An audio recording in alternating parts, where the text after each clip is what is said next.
नमस्कार दोस्तों, मेरा नाम पंकज गुप्ता और आप देख रहे हैं YouTube channel Pankaj Gupta classes. दोस्तों, वैदिक काल के ऊपर ये मेरी आज तीसरी क्लास है। इससे पहली दो क्लास में सबसे पहले हमने वैदिक काल का इंट्रोडक्शन पढ़ा था। दूसरी क्लास में हमने वैदिक काल में राजनीतिक और सामाजिक स्थिति को पढ़ा था। दोस्तों, आज की क्लास में हम लोग उत्तर वैदिक काल की आर्थिक एवं धार्मिक स्थिति को पढ़ेंगे। उत्तर वैदिक काल में आर्थिक स्थिति क्या थी, यानी आर्य जो लोग थे अब उनका व्यवसाय क्या हो गया था, किस तरह का काम करते थे, धंधा करते थे और उनका धर्म में क्या परिवर्तन आए। आज हम लोग इन सब चीजों के बारे में पढ़ेंगे। तो दोस्तों, शुरू करते हैं आज की क्लास। उत्तर वैदिक काल की आर्थिक एवं धार्मिक स्थिति। तो दोस्तों, एक बार सबसे पहले मैं आपको और बता दूं, उत्तर वैदिक काल का मीन्स क्या है। तो 1000 बीसी से लेकर 500 बीसी के बीच का जो समय काल है, उस समय काल को हम लोग बोलते हैं उत्तर वैदिक काल।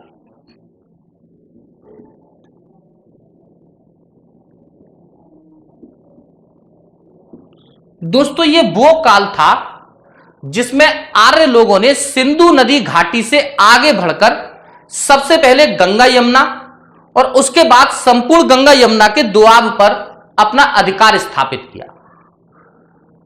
दोस्तों, इस काल के अंत में आकर महाभारत का युद्ध हुआ और इस युद्ध के परिणाम स्वरूप संपूर्ण कुरु वंश का नाश हुआ।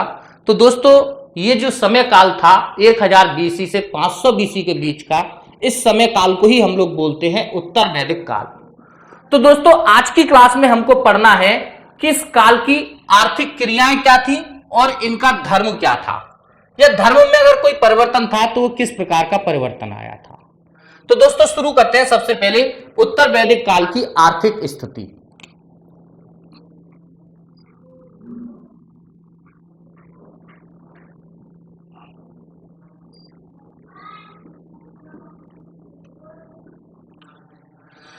तो दोस्तों, जो लोहा था, लोहे का आविष्कार उत्तर वैदिक काल की बहुत क्रांतिकारी घटना माना जाता है, क्योंकि लोहे की वजह से समाज को लोहे का बना हुआ हल मिला और उस हल से जब जमीन को गहराई में जाकर के जुताई की जाती थी तो उससे कृषि की उत्पादकता में वृद्धि हुई। पहले जो वैदिक काल था, उस काल में मनुष्य का मुख्य व्यवसाय पशुपालन होता था, जबकि कृषि उस समय गौण व्यवसाय था। वजह क्या थी? उस समय लकड़ी के बने हुए हल से खेती की जाती थी। लेकिन अब यदि हम उत्तर वैदिक काल की बात करें तो लकड़ी के बने हुए हल से उतनी ज्यादा उत्पादक क्षमता नहीं थी भूमि की, और इसी वजह से वैदिक काल में भूमि या कृषि गौण व्यवसाय था।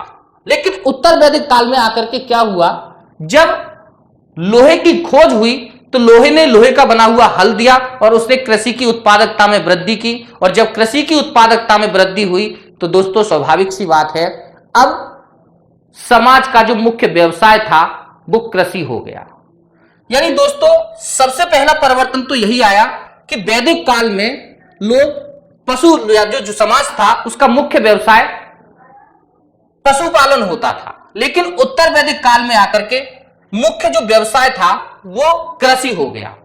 दोस्तों, उत्तर वैदिक काल में जो हल का प्रयोग है या हल का बारे में जो जानकारी है वो हमें शतपथ ब्राह्मण से प्राप्त होती है।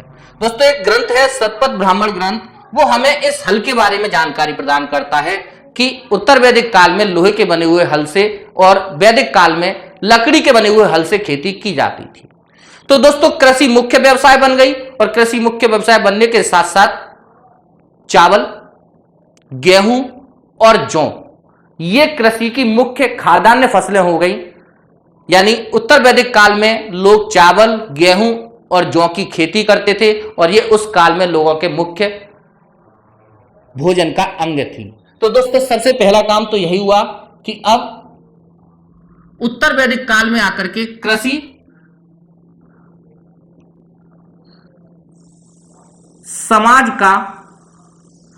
समाज के व्यवसाय का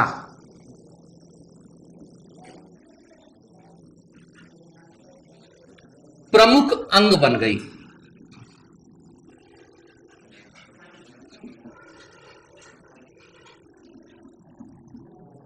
और दोस्तों इसी वजह से इस काल में मनुष्य भूमि पर स्थायी जीवन जीने लगा था।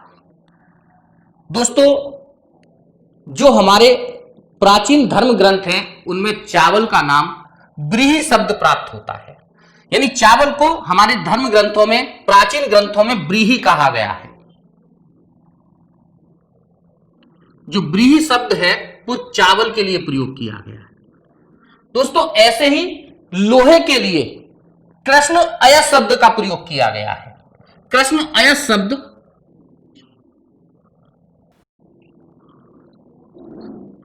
लोहे के लिए प्रयोग किया गया है। लोहे को कृष्ण अय शब्द कहा गया है। तो दोस्तों मुख्य व्यवसाय कृषि था। अब यदि हम दूसरी बात करें तो ये जो उत्तर वैदिक काल था, इस उत्तर वैदिक काल में लगभग 600 बीसी के आसपास आकर सिक्कों का प्रचलन समाज में हो चुका था। दोस्तों ध्यान रखना, भारत में सबसे प्राचीन जो सिक्के हैं उन्हें आहत सिक्के कहा जाता है, जो चांदी और तांबे के बने हुए थे। और ये सिक्के हमें 600 बीसी के आसपास यानी उत्तर वैदिक काल के अंत तक आते आते हमें प्राप्त होने लगते हैं। कई स्थानों से हमें उत्तर वैदिक काल के आहत सिक्के हम लोगों को प्राप्त हुए हैं। दोस्तों जब सिक्कों का प्रचलन समाज में हुआ तो स्वाभाविक सी बात है व्यापार और वाणिज्य में भी प्रगति हुई होगी। यानी उत्तर वैदिक काल का जो दूसरा मुख्य व्यवसाय था वो व्यापार और वाणिज्य था।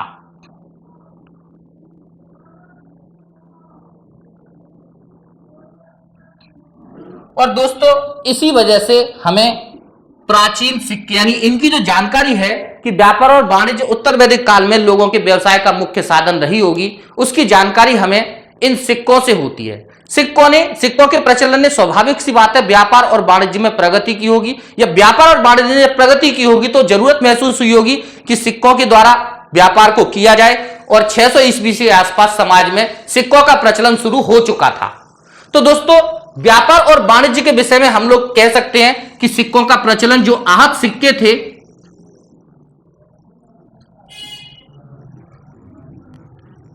वो हमें 600 बीसी के आसपास कई स्थानों से प्राप्त हुए हैं। और ये जो सिक्के थे ये चांदी एवं तांबे के बने हुए थे। एक चीज और दोस्तों, इन सिक्कों के प्रचलन ने जब समाज में व्यापार और वाणिज्य में प्रगति की तो उससे नए नए नगरों का विकास हुआ। हस्तिनापुर और कौशांबी ऐसे ही नगर थे जो लगभग 600 बीसी के आसपास आकर के स्थापित हुए होंगे। तो दोस्तों उत्तर वैदिक काल में जब व्यापार और वाणिज्य में प्रगति हुई तो इस प्रगति के कारण नगरों का विकास शुरू हुआ और भारत में दूसरी नगरीकरण की अवस्था शुरू हुई। तो दोस्तों हस्तिनापुर और कौशांबी उत्तर वैदिक काल के अंतिम अवस्था में आकर स्थापित किए गए नगर थे। दोस्तों तीसरी अब हम यदि बात करें तो शिल्प कला।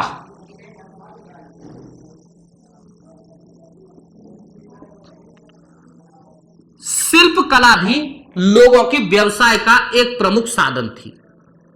और दोस्तों शिल्प कला में भी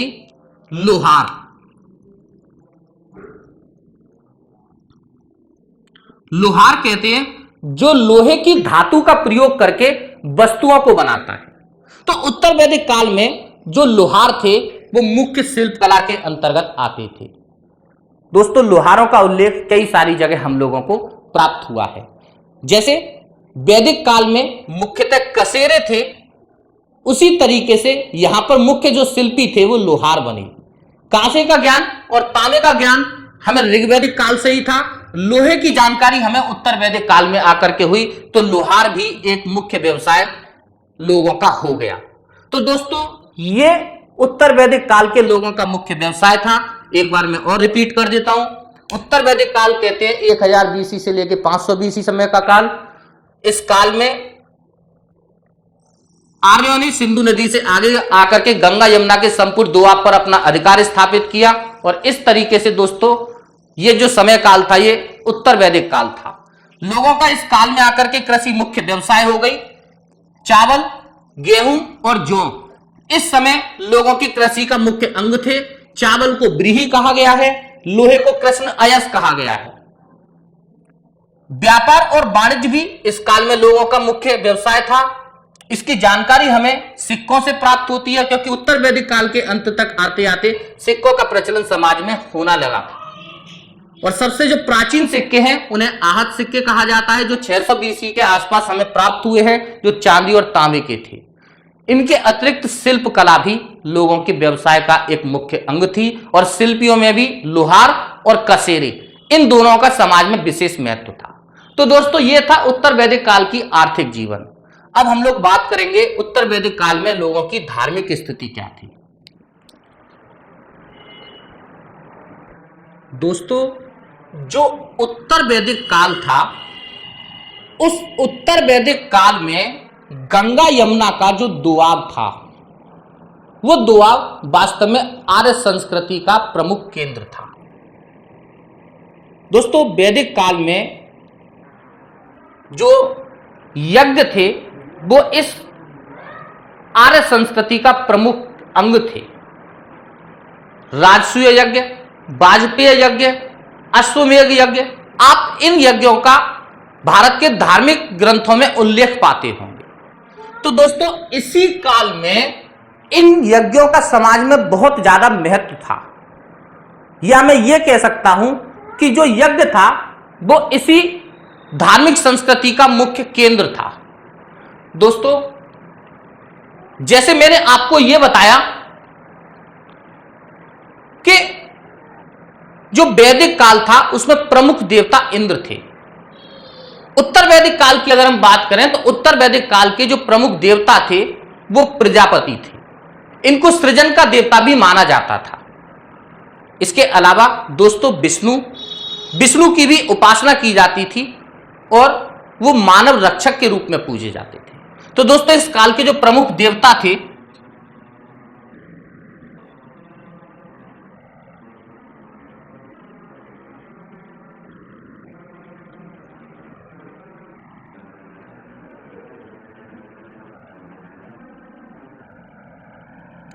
वो प्रजापति थे, और प्रजापति को सृजन का देवता भी माना जाता था।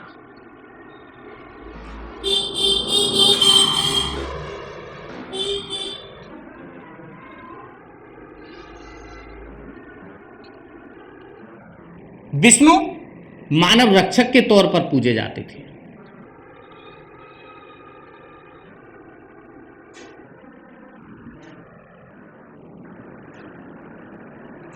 दोस्तों इसके अतिरिक्त पशुओं के देवता थे पूषण। उनको शूद्र लोग पूजा करते थे, या मैं ये कह सकता हूं कि पूषण जो थे उनको शूद्रों का देवता माना जाता था और शूद्र लोग पूषण की पूजा करते थे। तो उत्तर वैदिक काल के सबसे प्रमुख देवता प्रजापति, दूसरे विष्णु और तीसरे शूद्रों के जो देवता थे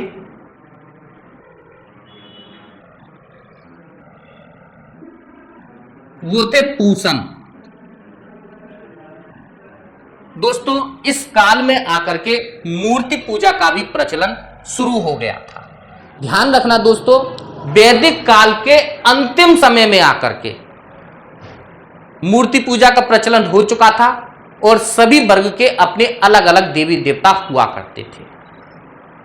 लेकिन दोस्तों जब इस उत्तर वैदिक काल में कर्म कांडों में बहुत ज्यादा वृद्धि हुई तो समाज में उनको लेकर के तीखी प्रतिक्रियाएं भी व्यक्त हुई।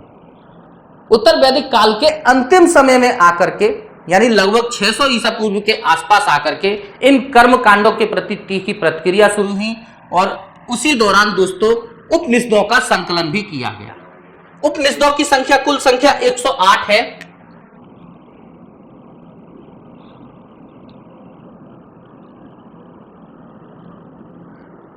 और दोस्तों ये जो उपनिषद है ये वास्तव में यथार्थवाद पर आधारित है। इसी कारण, क्योंकि जब यथार्थवाद पर आधारित थे तो इस उपनिषदों के कारण समाज में कर्मकांडों के प्रति तीखी प्रतिक्रियाएं शुरू हुई और इसी के परिणाम स्वरूप दोस्तों उत्तर वैदिक काल के अंतिम समय में बौद्ध धर्म और जैन धर्म का उदय हुआ। तो दोस्तों उत्तर वैदिक काल में जो संस्कृति थी या जो धर्म था उसका मूल केंद्र यज्ञ था। यज्ञ जैसे कर्मकांड समाज में बहुत ज्यादा बढ़ चुके थे। अश्वमेध यज्ञ, वाजपेय यज्ञ, राजसूय यज्ञ, अलग अलग तरह के यज्ञ होते थे और इन यज्ञों में ब्राह्मणों को भारी दान मिलता था। तो दोस्तों जब ब्राह्मणों को भारी मात्रा में दान मिलने लगा तो उनकी भी आर्थिक स्थिति मजबूत हुई। क्षत्रिय आर्थिक रूप से पहले से ही मजबूत था। तो इस काल के अंतिम दौर में आते आते ब्राह्मण और क्षत्रियों में तीखी प्रतिक्रिया हुई, दोनों में आपसी द्वंद्व हुआ और इसी द्वंद्व के परिणाम स्वरूप बौद्ध धर्म और जैन धर्म का हमारे समाज में उदय हुआ। ध्यान रखिएगा दोस्तों, ब्राह्मणिक संस्कृति के विरोध में बौद्ध धर्म और जैन धर्म का उदय हुआ। बौद्ध धर्म का उदय किसने किया? बौद्ध धर्म की स्थापना महात्मा बुद्ध ने की, जो एक क्षत्रिय थे। इसी तरीके से जैन धर्म की स्थापना महावीर स्वामी के द्वारा हुई, या जैन धर्म का जो व्यापक प्रचार प्रसार था वो महावीर स्वामी के द्वारा किया गया, जो एक क्षत्रिय थे। तो उत्तर वैदिक काल के अंतिम दौर में आकर के ब्राह्मणिक संस्कृति के विरुद्ध समाज में तीखी प्रतिक्रियाएं होने लगी। क्षत्रियों के द्वारा उनका विरोध किया गया, क्षत्रिय और ब्राह्मणों का द्वंद्व हुआ और परिणाम स्वरूप बौद्ध और जैन धर्म का स्थापना हुई। तो दोस्तों ये था उत्तर वैदिक काल की धार्मिक स्थिति। उत्तर वैदिक काल दोस्तों कंप्लीट हो चुका है। नेक्स्ट क्लास में हम लोग बौद्ध धर्म और जैन धर्म को पढ़ेंगे।